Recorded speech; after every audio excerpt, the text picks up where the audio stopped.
Hello my dear student, welcome to all of you. ये हमारा shear force और bending moment का lecture number 2 है। इस लेक्चर में हम बात करेंगे सबसे पहले इंपॉर्टेंट पॉइंट्स की। शियर फोर्स और बेंडिंग मोमेंट ड्रॉ करने से पहले क्या इंपॉर्टेंट पॉइंट्स हैं जो हमें ध्यान देना है। अगेन हम कैंटिलीवर बीम का कुछ स्टैंडर्ड केस का शियर फोर्स और बेंडिंग मोमेंट ड्रॉ करके आपको दिखाएंगे, और वो कॉन्सेप्ट हमें सीखना है। यहाँ पर हमें सिर्फ और सिर्फ कॉन्सेप्ट सीखना है कि शियर फोर्स और बेंडिंग मोमेंट ड्रॉ करने में कौन से कॉन्सेप्ट यूज होते हैं, क्या इंपॉर्टेंट थिंग्स है वो हमें सीखना है। जैसे सबसे पहला पॉइंट यहाँ पर है, for point load shear force diagram. अगर किसी बीम में point load that is concentrated load act कर रहा है तो उसका जो शियर फोर्स डायग्राम होगा वो क्या होगा, एक यूनिफॉर्म डायग्राम बनेगा। दैट मीन्स एक रेक्टेंगल डायग्राम बनेगा, shear force diagram in case of point load. अगर सेकेंड, अगर हम बेंडिंग मोमेंट डायग्राम की बात करें पॉइंट लोड के केस में, तो हमारा जो बेंडिंग मोमेंट डायग्राम होगा वो लीनियर फॉर्म करेगा, लीनियर कर्व बनेगा। दैट इज ट्रायंगल के फॉर्म लेगा bending moment diagram in case of concentrated load. Again अगर हम यूडीएल लोड की बात करें तो यूडीएल लोड में हमारा जो शियर फोर्स डायग्राम होगा वो क्या होगा, शियर फोर्स डायग्राम हमारा लीनियर होगा, दैट इज ट्रायंगुलर होगा। और हमारा जो बेंडिंग मोमेंट डायग्राम होगा वो कैसा होगा, वो आपका क्वाड्रेटिक पैराबोला होगा bending moment diagram in case of uniformly distributed load. Again तीसरा लोड हमारा आता है यूनिफॉर्मली वेरिंग लोड, और यूनिफॉर्मली वेरिंग लोड में हमारा जो शियर फोर्स डायग्राम होगा वो कैसा होगा, क्वाड्रेटिक पैराबोला होगा। और हमारा जो बेंडिंग मोमेंट डायग्राम होगा वो क्यूबिक पैराबोला होगा। तो ये हमारे तीन जो बेसिक लोड्स होता है, पॉइंट लोड और यूडीएल और यूएल। और आपका जो मूवमेंट होता है, जो कपल होता है, जब कपल एक्ट करता है तो वो डिपेंड करता है कि आपका कंडीशन कैसे है। कभी कभी किसी केस में आपका कांस्टेंट रहता है शियर फोर्स और बेंडिंग मोमेंट डायग्राम, किसी केस में शियर फोर्स जीरो हो जाता है। जनरली कैंटिलीवर केस में शियर फोर्स जीरो हो जाता है, और अगर आपका सिंपली सपोर्टेड है तो वहाँ पर शियर फोर्स कांस्टेंट हो जाता है।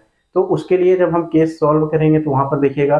बट ये जो तीन केसेस हैं इसको आपको याद करके रखना है कि तीनों में कैसे शियर फोर्स और बेंडिंग मोमेंट फॉर्म होगा। ये बहुत ही इंपॉर्टेंट पॉइंट है। और हमारा जो फोर्थ पॉइंट है, फोर्थ पॉइंट में ये है कि जहां पर आपका शियर फोर्स साइन चेंज करेगा, where shear force changes its sign at that point bending moment will be maximum। और बेंडिंग मोमेंट मैक्सिमम कहां पर होगा, जिस पॉइंट पर शियर फोर्स साइन चेंज करेगा। ठीक है, और साइन चेंज करेगा तो एक पॉइंट पर शियर फोर्स क्या होगा, जीरो। ठीक है, बट हमको ऐसा नहीं कहना है कि शियर फोर्स जहां जीरो होगा वहां बेंडिंग मोमेंट मैक्सिमम होगा, ऐसा नहीं है। शियर फोर्स जहां पर साइन चेंज करेगा और जीरो होगा। ठीक है, तो चेंजेस साइन मतलब कर्वेचर उसका चेंज होगा शियर फोर्स का। अगेन जो हमारा लास्ट पॉइंट है बहुत ही इंपॉर्टेंट है, if bending moment changes its sign.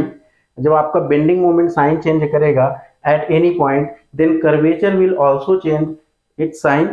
And that point, ऐसे पॉइंट पर जहां पर बेंडिंग मोमेंट क्या कर रहा है, अपना साइन चेंज कर रहा है, बेंडिंग मोमेंट का जो कर्वेचर है बेंडिंग मोमेंट डायग्राम को अपना साइन चेंज कर रहा है, ऐसे पॉइंट को हम क्या कहते हैं, उस पॉइंट को हम बोलते हैं पॉइंट ऑफ कॉन्ट्राफ्लेक्चर। और इसको हम पॉइंट ऑफ इन्फ्लेक्शन भी कहते हैं। तो ये पॉइंट बहुत ही इंपॉर्टेंट है, कई बार एग्जाम में पूछा जाता है कि पॉइंट ऑफ कॉन्ट्राफ्लेक्चर क्या होता है। इसका सही आंसर ये है कि a point where bending moment its changes sign and bending moment is zero. जहां पर साइन चेंज करेगा तो कहीं ना कहीं बेस पॉइंट पर आएगा, और उस बेस पॉइंट पर क्या होगा, बेंडिंग मोमेंट जीरो होगा और साथ में साइन भी चेंज कर रहा है। तो ऐसे पॉइंट को हम क्या बोलेंगे, पॉइंट ऑफ कॉन्ट्राफ्लेक्चर या फिर पॉइंट ऑफ इन्फ्लेक्शन। तो ये हमारे इंपॉर्टेंट पॉइंट्स हैं। अब इसके बाद एक दो पॉइंट और हम आपको बता देते हैं, फिर हम अपना एक स्टैंडर्ड केस लेके सॉल्व करते हैं problem.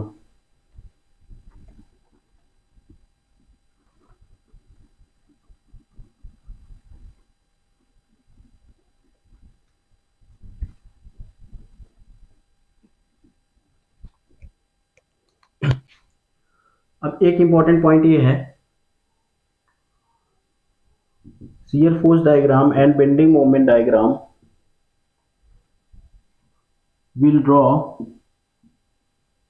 on the will draw on the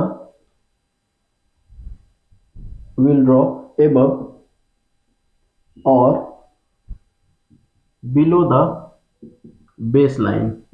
अब ये बेस लाइन क्या होता है, बेस लाइन ये होता है कि अगर आपका शियर फोर्स डायग्राम या फिर बेंडिंग मोमेंट डायग्राम अगर ये क्या है, पॉजिटिव है, तो ये क्या रहेगा, एबव बेस लाइन रहेगा, बेस लाइन के ऊपर रहेगा। एंड अगर shear force and bending moment diagram negative है तो ये आपका बिलो द बेस लाइन रहेगा। ठीक है, बहुत बेसिक चीज है बट इंपॉर्टेंट है। And again shear force diagram will increase or decrease suddenly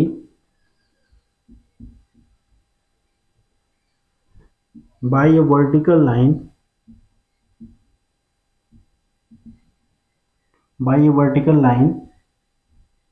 at a point where concentrated or point load act।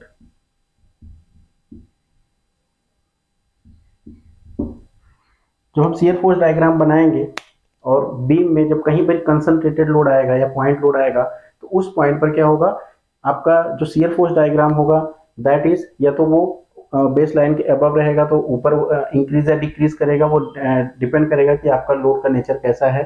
ठीक है, और वहां पर क्या होगा, सडनली वो बाई स्ट्रेट लाइन ड्रॉप करेगा। वो जब हम प्रॉब्लम सॉल्व करेंगे तो वहां पर ये पॉइंट क्लियर हो जाएगा।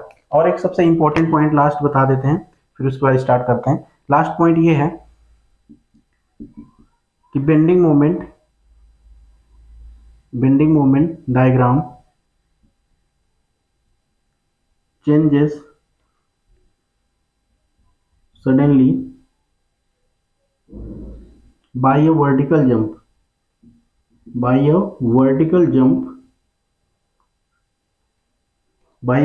jump in a point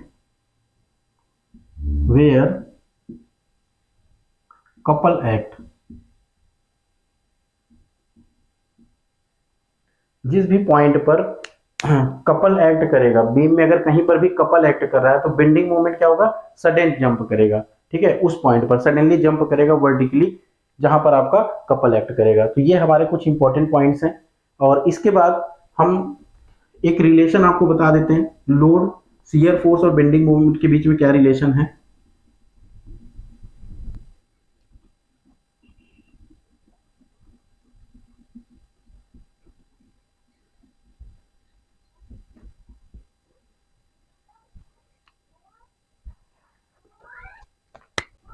relation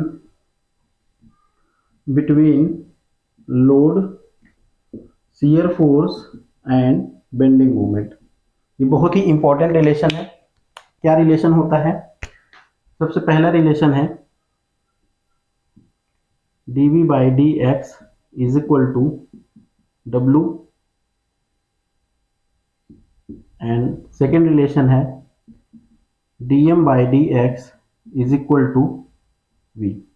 अब यहां पर w आपका क्या है, लोड है, v क्या है, शियर फोर्स है, यहां पर m क्या है, बेंडिंग मोमेंट है, एंड v क्या है, शियर फोर्स है।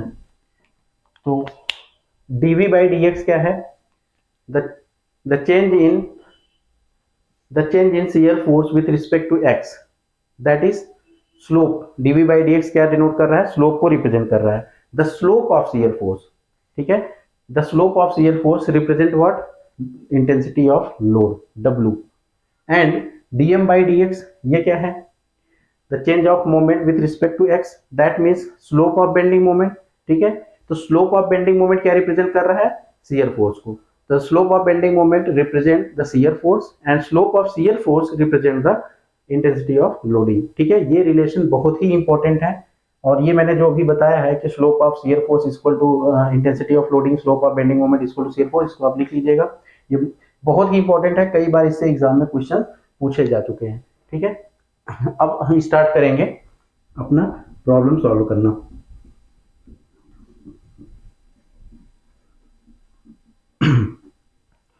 अब हम लेंगे कैंटिलीवर केस। पहले हम कैंटिलीवर केस में क्या करेंगे, जितने भी आपके पॉइंट लोड हो गए, यूडीएल हो गया, यूवीएल हो गया, कपल हो गया, ये सारे एक एक करके सॉल्व करेंगे। फिर कंबाइंड लोडिंग देखेंगे, देन हम जो आपका सिंपली सपोर्टेड बीम है उसको देखेंगे, फिर ओवरहैंगिंग बीम देखेंगे। ये हमारा सीक्वेंस चलेगा। तो अभी हम पहला प्रॉब्लम ले रहे हैं कैंटिलीवर बीम का, cantilever beam.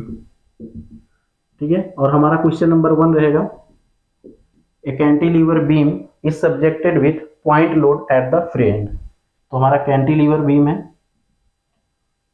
Is subjected two point load P at the free and, और इस बीम का स्पैन दे रखा है that is L।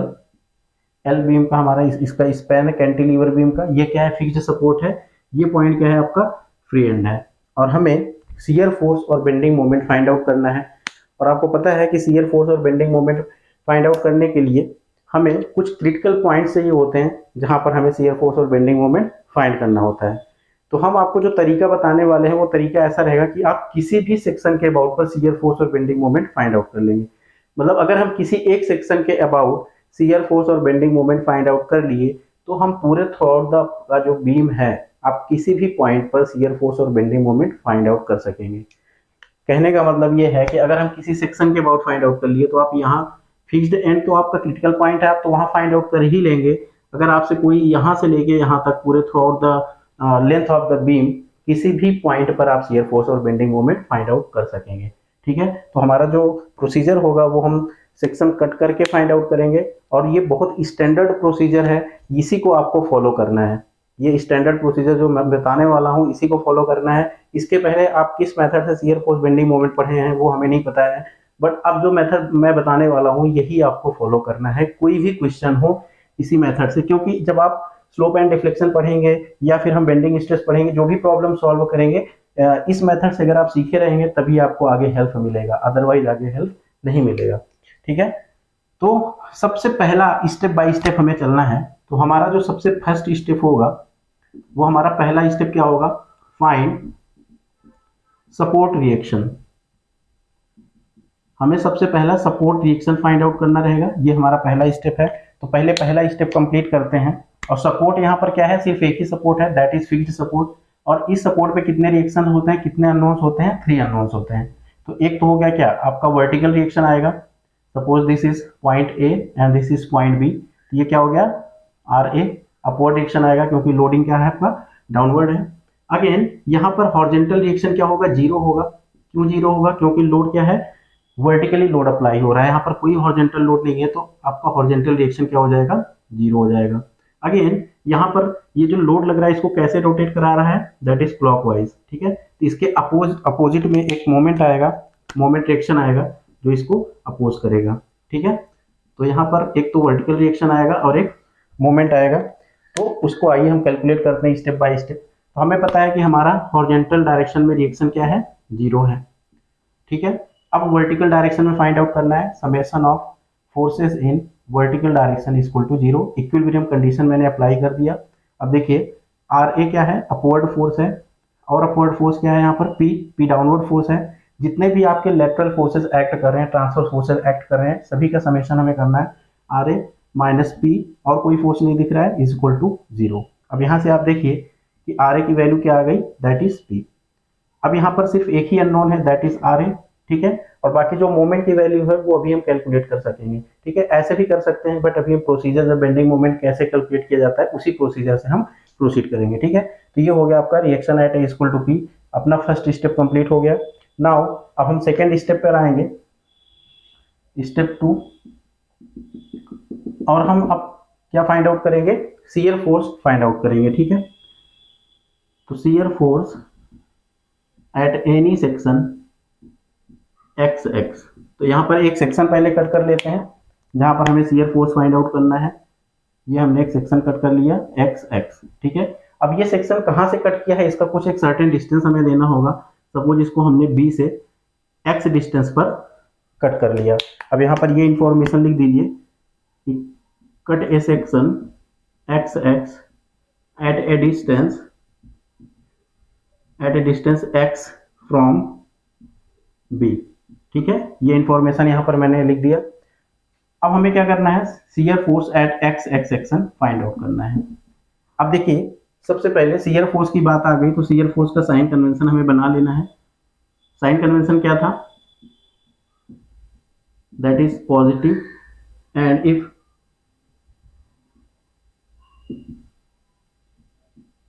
This is taken as negative. यही हमारा साइन कन्वेंशन था, फर्स्ट लेक्चर में मैंने बताया हुआ है। अब देखिए अब हमें क्या करना है, सेक्शन के या तो हम लेफ्ट से प्रोसीड कर सकते हैं या तो हम राइट से प्रोसीड करते हैं। दोनों तरह से हम प्रोसीड करके, अभी पहला केस है तो दोनों तरह से हम करके दिखा देते हैं। तो अगर हम सपोज सेक्शन के राइट साइड से प्रोसीड करते हैं तो सेक्शन के राइट में this is right, this is left, this is left, this is right. अब देखिए सेक्शन के राइट में डाउनवर्ड फोर्स, सेक्शन के राइट में डाउनवर्ड फोर्स, सेक्शन के राइट में downward, that is taken as positive. ये क्या हो जाएगा अपना पी फोर्स आ गया, shear force at x x P. और कोई फोर्स है क्या? नहीं है, सिर्फ पी है। अब ये हमने कहां से प्रोसीड किया? सेक्शन के राइट से। यहां पर लिख देते हैं right side to the section, तो हमको क्या मिला? S x equal to P. अब अगर यही हम लेफ्ट साइड से प्रोसीड करते हैं, left side to the section, अगर left side to the section चलेंगे, shear force at x X क्या हो जाएगा? देखिए ये सेक्शन है, सेक्शन के लेफ्ट में अपवर्ड फोर्स, सेक्शन के लेफ्ट में upward force that is taken as positive. ये क्या हो जाएगा? प्लस आर ए, और आर ए की वैल्यू क्या है? पी है। यहां पर हम क्या लिख देंगे?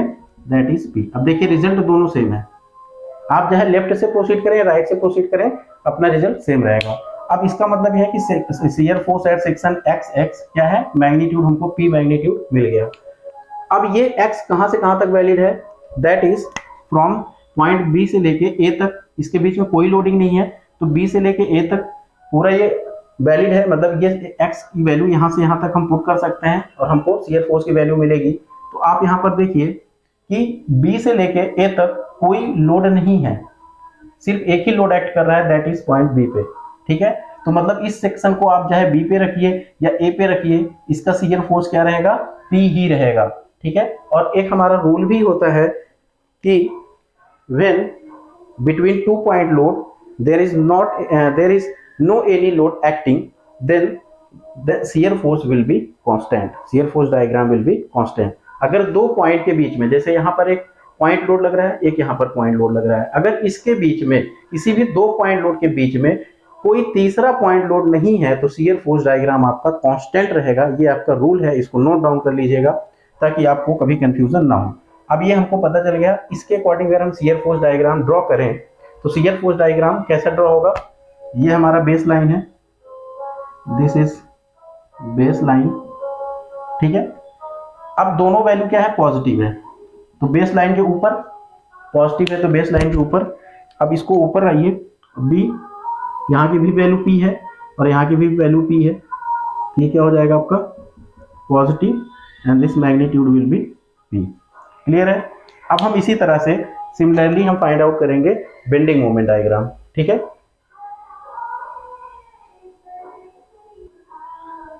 इसको इरेज कर देते हैं। ये मैंने दो स्टेप देखे हैं, अब थर्ड स्टेप में हम बेंडिंग मोमेंट फाइंड आउट करेंगे।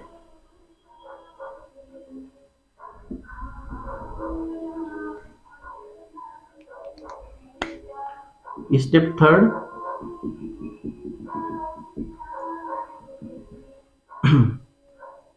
Bending moment diagram. एसएफडी हो गया। अब यहां पर हमें क्या करना है? फिर वही सेक्शन कटा हुआ है। ठीक है, सेक्शन कटा हुआ है तो हम सेक्शन को काटना नहीं है, सेक्शन ऑलरेडी कटा हुआ है और एक्स डिस्टेंस फ्रॉम बी से कटा हुआ है। ठीक है, जैसे मैंने पहले लिखा हुआ था। अब हमको क्या फाइंड आउट करना है? Bending moment eight section x x, bending moment eight section x x. यहाँ पर लिख दीजिए find out bending moment eight section x x. ठीक है, तो एक्स एक्स सेक्शन पे फाइंड आउट करना है और रूल वही है जो मैंने सबसे पहले साइन कन्वेंशन आपको बताया था। ठीक है, लेफ्ट साइड में anti clockwise, sorry left side में क्लॉकवाइज और राइट साइड में anti clockwise, that is taken as positive, और इसी को हम सैगिंग भी कहते हैं। And opposite to this can taken as negative. ठीक है, अब देखिए, अब पहले तो हम राइट से प्रोसीड कर ले रहे हैं, सेक्शन के राइट से, तो right to the section, right to section. ठीक है, ये मैं इसलिए लिख रहा हूं कि आपको याद रहे कि हम सेक्शन के राइट से प्रोसीड कर रहे हैं। अब देखिए हमें क्या करना है? Bending moment eight section x x, particular इसी सेक्शन पर बेंडिंग मोमेंट फाइंड आउट करना है। तो अगर मान लीजिए आपको बिल्कुल भी नहीं समझ में आता तो आप ऐसा कर लीजिए, करिए, ये जो सेक्शन मैंने कट किया है, ये सेक्शन कट करिए, इसके इधर का बीम बना लीजिए पी, और मैंने एक्स डिस्टेंस यहीं से लिया हुआ है बी पॉइंट से, दिस इज एक्स। आप इधर क्या है सब कुछ भूल जाइए, बस सेक्शन के राइट साइड कंसीडर कर रहे हैं, राइट टू द सेक्शन, तो बस इतना ही देखिए, बाकी सब इरेज कर दीजिए। अब इसी सेक्शन पर मोमेंट निकालना है, तो क्या हो जाएगा, bending moment at x x will be, section के राइट में जो पी लोड है, अब आप यहाँ पर ऐसे अपने पेन को रखिए और ये लोड डाउनवर्ड एक्ट कर रहा है, तो कैसे रोटेट करेगा, दैट इज क्लॉकवाइज, ठीक है। तो क्लॉकवाइज रोटेट करेगा तो क्या हो जाएगा, P force into perpendicular distance, ठीक है, क्योंकि अपना पॉइंट लोड ही है, तो force into direct perpendicular distance, तो force P perpendicular distance x, P into x, but rotate कैसा कर रहा है, सेक्शन के राइट में क्लॉकवाइज। अब देखिए सेक्शन के राइट में क्लॉकवाइज, सेक्शन के राइट में clockwise, that is taken as negative, तो नेगेटिव, और मोमेंट क्या हो जाएगा अपना P into x, force into perpendicular distance x, ठीक है। तो bending moment at x x equal to minus P into x, ये हमको मिल गया। अब ये हमारी एक इक्वेशन फॉर्म हो गई, bending moment at x x minus P into x. अब ये x कहां से कहां तक होल्ड कर रहा है, x will be hold from this point b to a, और हमें पता है कि b that is x equal to 0 to x equal to l, तो x अपना होल्ड कर रहा है 0 से लेके कहां तक, l तक, ठीक है, ये l का लिमिट है। अब देखिए इस इक्वेशन में आप x की वैल्यू पुट करिए, अगर आपसे कोई बोल दिया कि आप हमें यहाँ पे बताओ कितना बेंडिंग मोमेंट होगा, आपको क्या करना है, इसको मेजर करना है, और इसको मेजर करके जो भी x की वैल्यू हो, जो भी ये डिस्टेंस हो, उसको यहाँ पर पुट कर देना है, बस आपको पर्टिकुलर उस पॉइंट पर बेंडिंग मोमेंट की वैल्यू मिल जाएगी। इतना आसानी से यहाँ पर सॉल्व हो जाएगा। अब सपोज हमको सबसे पहले कहाँ निकालना है, बी पर निकालना है, ठीक है। तो यहाँ पर लिखिए bending moment at point B या एट बी, ठीक है, बी पर हमें बेंडिंग मोमेंट चाहिए। तो बी पर जब चाहिए तो एक्स की क्या वैल्यू रखेंगे, एक्स की वैल्यू 0 रखेंगे, क्योंकि ये सेक्शन हमारा बी पर आ जाएगा, तो एक्स क्या हो जाएगा 0, यहाँ पर लिखिए एक्स इक्वल टू 0। जब एक्स इक्वल टू यहाँ पर 0 रखेंगे इक्वेशन फर्स्ट में, तो हमको क्या मिल जाएगा, bending moment at B will be, यहाँ 0 रखेंगे पूरा 0 हो जाएगा, ये हो गया 0। अब अगर आपसे कोई बोल दिया कि हमें ए पर बताइए, ए पर बता दो, next bending moment at A, bending moment at A, bending moment A पे कब होगा, जब इस सेक्शन को हम यहाँ पर प्लेस करेंगे और ये सेक्शन यहाँ पर आएगा, तो x की वैल्यू क्या हो जाएगी, l के बराबर हो जाएगी, that is x is equal to l। अब x इक्वल टू l रख दीजिए इस इक्वेशन में, तो क्या मिल जाएगा, bending moment eight a will be, यहाँ पर a सफिक्स में लगा दे रहे हैं, a विल बी क्या हो जाएगा, minus P into L, minus P into L. अब b पे 0 और यहाँ पर p इंटू एल, ठीक है। और वैसे भी माइनस पी इंटू एक्स कैसा रिलेशन है, एक्स की पावर में 1 है, दैट इज लीनियर रिलेशन है, लीनियर इक्वेशन है बेंडिंग मोमेंट का। तो यहाँ से ही समझ जाना है कि बेंडिंग मोमेंट डायग्राम अपना कैसा बनेगा, लीनियर बनेगा। और शियर फोर्स की वैल्यू कितनी आई थी, सिर्फ और सिर्फ पी आई थी, वहां पर कोई एक्स नहीं था, दैट मीन्स कांस्टेंट था, तो आपका शियर फोर्स डायग्राम कांस्टेंट रहेगा। यहाँ पर इक्वेशन लीनियर है, तो बेंडिंग मोमेंट डायग्राम लीनियर होगा। जब पैराबोलिक देखेंगे तो वहां पर हमारी इक्वेशन क्वाड्रेटिक रहेगी, ठीक है। तो ये अपना रिजल्ट रहा। अगर कोई बोलता है कि x equal to l by two पर बताओ, तो x equal to l by two रख दो, तो minus P l by two हो जाएगा, ठीक है। तो अब यहाँ पर बेंडिंग मोमेंट डायग्राम ड्रॉ कर लेते हैं।